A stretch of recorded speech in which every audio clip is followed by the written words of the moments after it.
자, 민주당에도 한번 리스트가 마지막에 좀 터진 것 같은데 이 얘기 한번 나눠보도록 하겠습니다. 자, 비명 박용진 의원 꺾고서 서울 강북을 공천받은 민변 출신입니다. 조수진 변호사 과거 성범죄 변호 논란이 있었는데 장가희 기자, 조 변호사가 오늘 새벽이었습니다.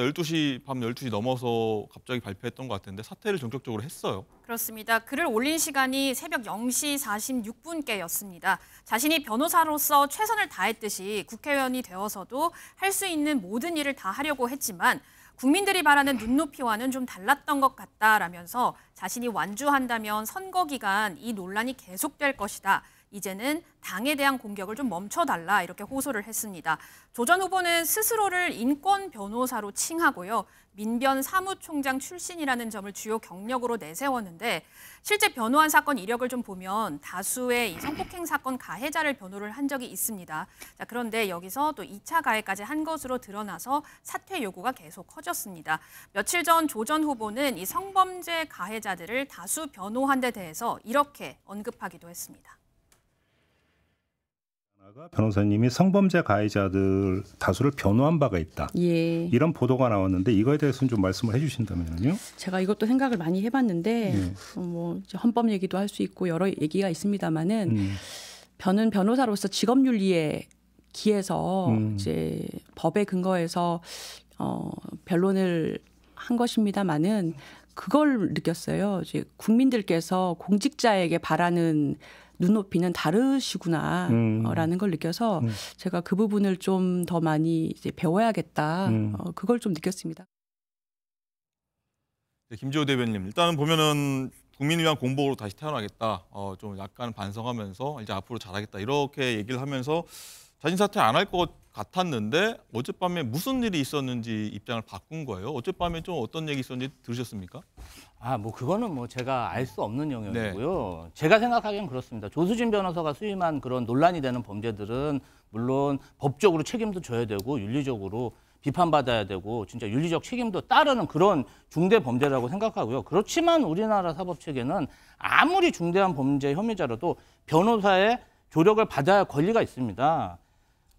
직업으로서 변호사로 활동하는데 변호 활동 자체를 마치 범죄를 저지른 공범처럼 치부하는 것은 맞지 않다고 생각하고요. 이런 논란은 두더라도 전당원 투표를 통해 선출된 공당 후보가 선거 등록을 하루 앞두고 사퇴하는 것에 대해서는 좀 당원 입장에서는 좀 유감이고요. 그렇습니까? 당성이 떨어지는 이런 인재 영역 공천의 폐해라고 저는 생각하고 앞으로 민주당 시스템 공천이 이 부분을 좀 개선해 나가야 될 것입니다. 근데 어쨌든 당을 위해서 결정을 한 것 같은데 그래도 좀 유감으로 보십니까? 그래도 완주했어야 된다고 아니죠. 보십니까? 이거는 뭐 자기가 범죄를 저지른 것도 아니고 공인으로서 본인이 앞으로 이 부분에 대해서 입장을 밝히고 자기의 처신을 어떻게 할 건지에 대해서 의지를 말하고 그다음에 법 체계에 대해서 재발 방지를 약속하고 나아가야죠. 이렇게 좀 비판받는다고 그만두면은 안 돼. 당에 큰 피해를 주는 거죠. 오히려 피해를 준 건데 그럼요. 게. 예. 그렇군요. 박성민 최고, 더 이상 당에 대한 공격 멈춰달라. 당을 위해서 한 결정이라고 일단은 항변을 했는데 뭐 당 안팎에 굉장히 사퇴 후가 많았어요. 뭐 법조계도 그랬고 여성계까지 나서서 가서 했는데 일단 이런데 많이 좀 완주하는데 좀 부담을 느꼈던 것 같아요. 그러니까 아무래도 이제 논란이 계속해서 확산될 수 있다. 그리고 2차, 3차 논란이 계속해서 나올 수 있다. 이런 우려가 가장 컸던 것으로 보이고요. 왜냐하면 아무래도 이제 변호사로서 활동해왔던 기간이 꽤 되다 보니까 그동안에 했던 사건들 이 주목을 받을 수밖에 없는 상황이고 심지어는 특히 이제 여성계라든지 이런 쪽에서는 계속해서 입장문을 내면서 조수진 변호사가 과거 했던 발언들 그리고 과거의 변호 과정에서 사용했던 법적인 논리들이 어떻게 보면 공직자에게 요구되는 그런 윤리적인 기준과 눈높이와는 상당한 거리가 있다. 이런 점들을 지적한 거거든요. 이게 사실은 심지어 법조계에서도 문제 제기를 하고 나서다 보니까 이게 단순히 변호사로서 기능적인 역할을 수행했던 것이다라는 그 이야기에서는 더 이상 설득력을 얻기가 어렵다라고 판단한 것 같고 실제로 언론 보도들을 통해 본 소식만 보더라도 이제 당 지도부들을 향해서 아마 의원들의 많은 이야기가 있었던 것 같습니다. 특히 수도권 선거를 뛰고 있는 후보자들 입장에서는 굉장히 이런 것들이 수도권 선거에 악재가 된다, 민심이 좋지 않다 이런 우려를 여러모로 다각도로 전달한 것으로 파악을 했습니다. 그러다 보니까 아마 당 차원에서도 많은 고민이 있었고 후보자 자체도 본인의 논란이 재생산되면서 당의 전체적인 선거 판세에 영향을 줄 수 있다 이런 우려가 있었던 것 같습니다. 네. 그럼 왜 후보직에서 사퇴할 수밖에 없었는지 한번 얘기를 좀 잠시 해보려고 하는데 일단 화면 통해서 어떤 일들이 있었는지 한번 보셨을 것 같고 자, 장 기자, 일단은 가해자도 일단은 다들 변호를 받을 수 있다는 전제로요. 일단 조 변호사가 성범죄 변호하는 과정에서 피해자한테 2차 가해를 가했다. 이게 일단 어제 굉장히 논란이 됐던 부분이에요. 그렇습니다. 조 전 후보가 지난해 이 초등학교 4학년 여아를 성폭행한 혐의로 1심에서 징역 10년을 선고받은 체육관 관장 A씨의 이 항소심 사건을 수임을 했는데 네. 이 성병까지 걸린 피해 아동에 대해서 제3자와의 관계를 통해 감염됐을 수 있다라고 했습니다. 가해자가 아버지일 가능성까지 언급을 했습니다. 이거 상고심까지 갔는데요. 결국 대법원에서 징역 10년이 확정이 됐고요. 또 하나를 들어보면 30대 여성 환자를 성추행한 한의사를 변호한 적이 있습니다. 그때 이 피해자가 자신이 이제 성추행을 당할 당시에 그 자리에서 항의를 하지 않은 점은 일반적인 성추행 피해자의 모습이라고 보기 어렵다라고 조수진 전 후보가 언급을 했습니다. 이에 대해서 재판부는 피해자에게 피해자다움이라는 행동 양식이 존재한다거나 그것이 부족하다고 해서 그 피해자의 진술을 믿기 어렵다고 단정해서는 안 된다 이렇게 지적하기도 했습니다. 네. 뭐 지금 장관 기자 얘기한 대로 그래서 국민 눈높이, 일반적인 눈높이에서 조금 다르지 않냐 이런 논란이 좀 있었던 것 같은데 서정욱 변호사님 일단은 정치평론 말고 본업이 이제 변호사 입장에서 한번 질문을 드릴 텐데 일단 변호사도 일하다 보면 이럴 수 있다. 아니면 좀 이건 좀 과했다. 어떤 입장이십니까? 변호사도 이제 그 변호권의 한계라는 게 있습니다. 예. 변호하면서 타인의 명예를 중대하게 훼손하면 안 돼요. 아무 근거도 없이 이제 아버지 아니냐 이거는 말도 안 되는 거고요. 그리고 이제 두 번째는 이제 홍보로 블로그에 함부로 올리는 게 아닙니다. 변호사는 이제 비밀 유지가 중요한 거예요. 근데 홍보에 블로그 올리면 이게 2차 가해가 안 됩니까? 이런 게 저는 문제가 있고요. 자, 여기까지는 이제 일반적인 이야기고. 네. 자, 그러면 이제 진짜 다른 게 더 나쁜 변호하고 비교해 보자고요. 조수진하고. 뭐냐면 이제 이재명 대표입니다. 이재명 대표 조카가 37번을 칼로 찔러 모녀를 살해한 사건에서 이재명 대표는 심신미약이다. 이런 식으로 변호를 한 거죠. 다 그거 기억하실 겁니다. 조수진이 나쁜가? 이재명 대표가 나쁜가? 이제 이거 판단해 봐야죠. 조수진 변호사가 저 정도로 사퇴했다. 그럼 이게 이재명 대표는 더 심한 변론이면 사퇴해야 되는 거 아닙니까? 저는 이제 이걸 이제 국민들이 판단할 때로 봅니다. 변호사들 입장에서는 어떤 이런 수임이라고 할까요? 의뢰가 들어왔을 때 판단을 좀 고민하게 되십니까? 아니면 뭐 이 정도는 할 수 있어라고 보십니까? 뭐 저 같은 경우도 아주 심한 경우는 안 하는 경우도 있는데 예. 물론 이제 보통 변호사는 이제 뭐 다 수익을 위해서 하니까 선임을 하는데 네. 다만 이제 변호 과정에서 아무 근거 없이 타인의 명예를 훼손하거나 이러면 이제 판사도 제재합니다. 그게 문제고 보다 블로그에 홍보하는 게 문제라는 거죠. 저는 가장 큰 문제점은 조수진 변호사가 자신이 인권 변호사고 민변 사무총장을 맡고 있고 공익적인 활동을 하고 있다는 것을 강조하면서 이 많은 변호사들이 있지 않습니까? 이 사건을 꼭 조수진 변호사가 수임하지 않았어도 다른 변호사가 수임해서 그 사람들의 변호권을 보장할 수 있었음에도 불구하고 조수진 변호사가 괜히 이 사건을 받아서 무리하게 변호를 했음에도 불구하고 그럼에도 불구하고 자신은 인권 변호사라는 타이틀을 갖고 민주당의 강북을 공천장까지 받은 거 아닙니까? 그게 바로 이 내로남불과 표리부동의 상징 아닌가요? 이 때문에 이 국민 여론이 악화돼서 결국에는 떠밀리듯 사퇴한 거 아닌가라는 생각을 하게 됩니다. 무리한 변론이다. 일단 일치된 말씀 하시고 계시고 일단 박성민 최고 어떻게 보십니까? 조 변호사 홍보 블로그 아까 서정욱 변호사님 말씀하셨지만 성폭력 가해자가 강간 통념을 활용할 수 있다. 관광 통념이 보니까 여성이 거절했더라도 실제로는 관계를 원하지 않는 경우가 많다고 생각하는 통념인데 이거를 좀 홍보를 했다고 하는데 좀 적절했다고 보십니까? 부적절했다고 보십니까? 뭐 아무래도 이제 변호사로서의 이제 직업을 수행하는 과정에서 이제 본인이 어떤 케이스에서 승소를 했고 어떤 사건까지도 내가 이길 수 있다 이런 점들을 강조하려다 보니까 일종의 자기 PR의 수단으로 이런 이야기들을 게재했던 것으로 보이는데 사실 이런 글들은 당연히 문제가 될 수밖에 없죠. 왜냐하면 이 강간 통념이라고 하는 것이 결국에 쉽게 말씀드리면 여성의 노는 노가 아니다 이런 거잖아요.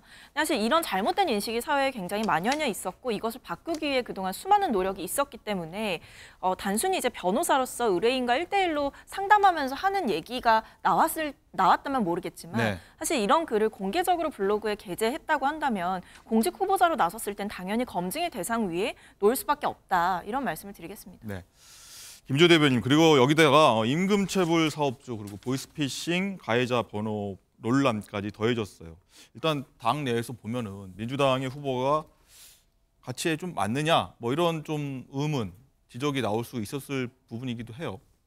조 변호사가 어떤 이런 거를 입법화하겠다는 게 아니잖아요. 네. 이걸 지지하고 자기가 변호사로서 그 어떤 의뢰인에 대해서 최선을 다하려고 노력한 부분이고 물론 위법은 아니지만 비판받을 영역이라고 봅니다. 공인이기 때문에. 다만 저는 국민의힘에서 그런 말할 자격이 있나 이렇게 생각해요. 해병대 최상병 승진 사건 지금 이종석 호주 대사 때문에 얼마나 시끄럽습니까? 신범철 전 국방부 차관, 임종득 전 국가안보실 2차장 모두 국민의힘 공천 받았고요.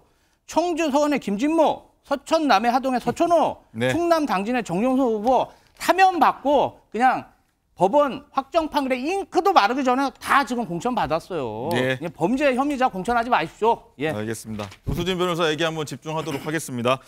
자, 조수진 변호사 논란에 대해서 여야 대표도 공방을 주고받았는데 한번 차례로 듣고 오시죠. 초등학생이 강간 피해를 당했는데 아버지가 그랬을 수도 있다라는 식의 변호를 하는 경우는 상식적으로 없습니다. 이런 행동들이 저 당에서는 용인될 수 있는 겁니다.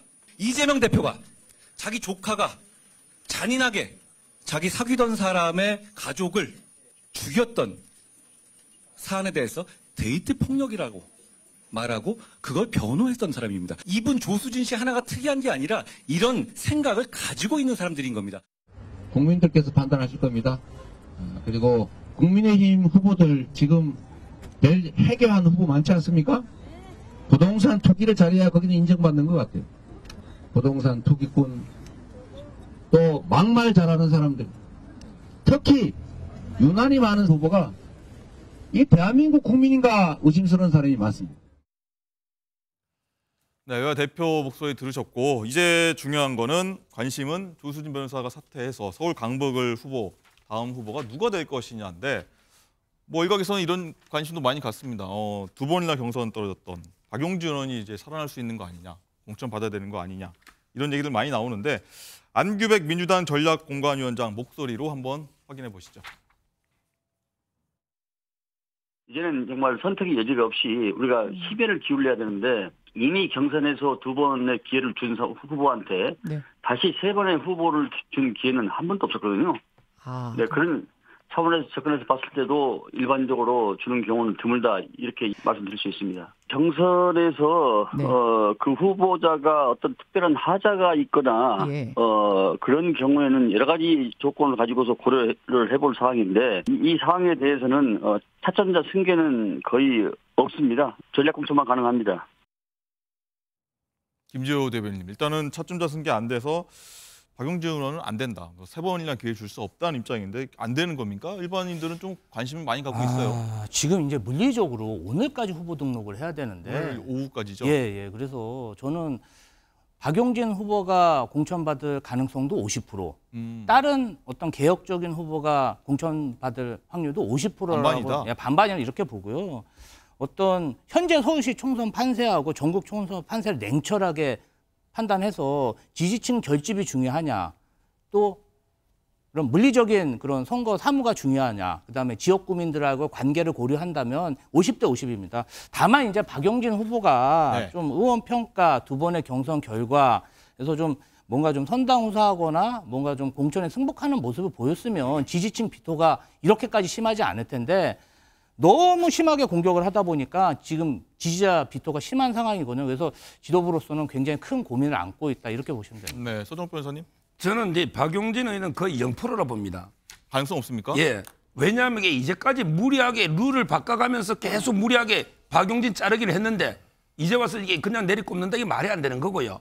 아마 이제 이거 한민수 대변인이나 계속 이제 조상호 변호사 거론되는데 지난번 경선 때 한번. 그런데 그렇죠? 저는 조 변호사도 어렵다 봐요. 왜 그러냐면 이게 대장동 변호사 같은 5명인데 또 대장동 변호사냐? 그리고 이제 검천에 졌잖아요. 이건 말이 안 되죠. 한민수 변호사가 이제 좀 가능성이 있어 보이고 그다음에 의외 인물이 놓을 수가 있는데 문제는 이번에 또 공천했는데 만약에 엄청난 게 또 터져가지고 선거에 악영 주면 그때 어떡할 겁니까? 원래대로라면요 이 정도면 이게 무공천하는 게 맞는 거예요. 무공천이 맞다. 이 정도 이게 그렇잖아요. 두 번이나 지금 사고를 했으면 당일날 또 공천했다가 더 큰 문제가 있으면 어떡할 겁니까? 박성민 최고 어떻게 보십니까? 이제 친명 인사 공천할 경우 좀 우려된다. 그래서 아마 안 할 거다라는 의견도 주셨는데 어떤 게 좀 맞다고 보십니까? 다 이거 전망이자 추측으로 갈 수밖에 없습니다. 사실 지금은 진짜 50대 50이라는 말씀에 저도 동의를 하는 게요. 뭐 단정할 수도 없는 상황이고 그렇다고 무조건 박용진 의원이 될 것이다 이렇게 보기도 어려운 상황인 것 같습니다. 왜냐하면 사실 만약에 박용진 의원에 대한 가능성이 매우 높은 상황이었다고 한다면 안규백 위원장께서 아침 방송에서 저렇게 말씀하시지는 않았을 것이다 이런 고민이 있는데 다만 이제 물리적으로 시간 자체가 너무나 얼마 남지 않았고 그동안 강북을이라는 지역에서 가까운 기반이 있는 후보를 공천하지 않는 것이 과연 전체적인 판세에 좋은 것이냐 이런 전략적 고민도 분명히 혼재되어 있을 것이다. 저는 그런 생각을 하기 때문에 뭐 제3의 인물이 나올 수도 있겠지만 박용진 의원을 공천할 가능성도 있고 또 한편으로는 박용진 의원이 아니더라도 또 다른 사람까지도 연장선상에 놓고 고민할 것이다. 이런 생각이 듭니다. 네. 정광대 대변인 쭉 웃으시고 계신데 예, 전망해 보시죠. 들어보니까 공교롭게도 민주당 쪽에 두 분은 박용진 의원이 공천 받을 확률을 반반이다. 50%로 굉장히 높게 잡고 있는 것 같고 저나 서정욱 변호사는 박용진 의원이 공천 받을 가능성은 거의 없다라고 보고 있는 것 같습니다. 예. 그 이유는 뭐 서정욱 변호사가 설명한 것과 같습니다. 이재명 대표가 이재명의 민주당을 만들기 위해서 가장 자신의 잠재적 라이벌이 될 수도 있는 사람들에 대해서 굉장히 비토했던 거 아닙니까? 뭐 전해철 의원이나 박용진 의원 두 분 대표적이잖아요. 그런데 이 상황에서 시간이 없고 뭐 물리적으로 쫓긴다고 해서 박용진 의원에게 공천장을 주겠다라고 생각하기는 그동안의 민주당이 보여왔던 행태와는 완전히 결이 다르기 때문에 상상하기 어려울 것 같고요. 아마 뭐 박용진 의원을 제외한 제3의 인물 어떤 그게 굉장히 친명 색채가 강한 사람이 된다면 또 그건 역시 부담이 되겠지만 박용진 의원이 될 가능성은 낮다고 봅니다. 낮다. 일단은 이재명 대표가 후보자 이제 의결 권한을 가졌는데 뭐 지금 얘기 들어보면은 꼭 박용진은 안 돼. 이런 얘기는 아닌 것 같거든요. 그 저희가 관련 목소리 한번 준비해봤습니다. 차좀 줄 수 있는 거 아니냐 그랬다고 그러네요. 그 회의에서. 제 생각에는 그럼에도 불구하고 참 이 어려운 룰의 조건에도 불구하고 끝까지 어떤 당을 위해서 자기가 이 경선에 끝까지 참여하겠다 이런 모습을 보면 난 박용진 의원이 정말 대단히 고맙습니다. 네, 김지호 대변인한테 한 번 더 여쭤봐야 될 것 같아요. 일단은 이재명 대표도 예전에 박용진 의원한테 승계를 경선 떨어졌을 때 한번 다시 경선 시작됐을 때 줄 수 있는 거 아니냐 의견을 개진했다고 합니다. 아예 아니라는 건 아닙니다. 어떻게 보십니까? 이재명 대표 생각은 좀 어떤지 측근이지 않습니까? 제가 뭐 당 사무에 그렇게 공천 사무에 관여를 하면은 비선이기 때문에 그런 일은 전혀 없고요. 제가 알고 있는 이재명 대표는 굉장히 데이터를 굉장히 중요하게 생각합니다. 데이터를 본다. 그다음에 전체 서울시 판세, 그다음에 전국 판세를 보고 냉정하게 판단하는 거거든요. 사실 이 부분은 어떤 지도자, 그다음에 당 대표로서 결단해야 되는 부분이기 때문에 정말 모든 가능성을 다 염두에 두고 총선 승리 이거 하나만 보고 계시거든요. 그래서 아마 그렇게 판단하고 결단하실 거다. 이렇게 보고 있습니다. 네. 표정 변호사님. 지금 이제 그 차점자 승계가요. 완전히 뭐 고무줄입니다. 예를 들어 이제 순천에 있죠. 전라도. 거기는 이제 김문수 특보는 승계했습니다. 그리고 이제 그 김동아 변호사도 서대문에서 4등에서 승계했어요. 근데 나머지는 또 승계 안 하고 이 말은 게 친명이면 차점자 승계, 비명이면 안 하는 이 무슨 이게 고무줄 공천이냐? 뭐 자기들 논리는 과정상의 문제냐 아니면 과정 후의 문제냐 하지만 그게 구별됩니까? 그런 게 과거 글을 쏘은 게 과정의 문제와 똑같잖아요. 네. 저는 이게 고무줄로 봐요. 네, 김지호 대변인 손 드셨습니다. 예, 이 부분은 그렇게 말씀하시면 안 되고 순천 김문수는 그 공천 과정에서 불법이 드러나가지고 지금 그렇게 된 거고 그다음에 김동아 후보 같은 경우도 마찬가지입니다. 뭔가 좀 2차 가해, 성폭력 2차 가해가 불거졌다 보니까 차점자가 올라간 거고 이 부분은 경선에서 완전히 끝났는데 국민 정서에 부합하지 않는 당 공천 전략에 부합하지 않는 경우에 관해서 하는 부분인데 그걸 동일선상에 보면 안 되죠. 네. 박성민 최고 좀 어떻게 보십니까? 이 박용진 의원이 경선에서 굉장히 낮은 점수를 득표를 굉장히 낮게 해서 민주당 당원 쪽에서는 여론이 좀 안 좋은 것 같다는 인식이 좀 드는데 일단은 박용진 의원이 뭐 이제 좀 영향력이랄까요? 서울 시내에서의.